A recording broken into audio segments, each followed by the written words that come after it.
অন্ধকারে নামার ঠিক আগে যেমন বাতাস থমকে যায়, তেমনি এক ঘোষণায় থেমে যায় বহু প্রশ্ন।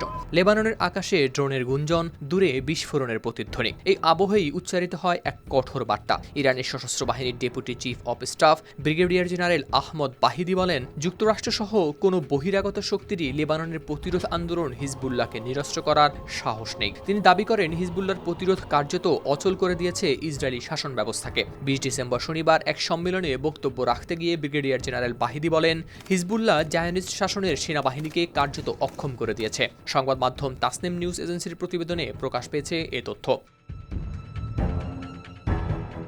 তিনি আরও বলেন, যদিও লেবাননের আকাশসীমা জায়নিস্ট শাসনের নিয়ন্ত্রণে রয়েছে এবং তারা দূর থেকে ক্ষেপণাস্ত্র হামলা চালিয়ে বেসামরিক মানুষ হত্যা করছে, তবুও ইসরায়েল স্থলযুদ্ধে প্রবেশ করার সাহস পাচ্ছে না। কারণ হিসেবে ব্যাখ্যা করে ইরানি সামরিক কর্মকর্তা বলেন, ইসরায়েল জানে যে স্থলযুদ্ধে নামলে সেটি হিজবুল্লাহর পক্ষেই যাবে, কারণ স্থলভাগে জায়নিস্ট শাসন ইতোমধ্যেই চূর্ণ হয়েছে। তাই নিরস্ত্রীকরণের কথা উচ্চারণ করা সহজ, বাস্তবে তা অসম্ভব। ব্রিগেডিয়ার জেনারেল বাহিদি জোর দিয়ে বলেন, তারা হিজবুল্লাহকে নিরস্ত্র করার সাহস পায় না। خدمتشون میرسیدن دستور دریافت میکردن کار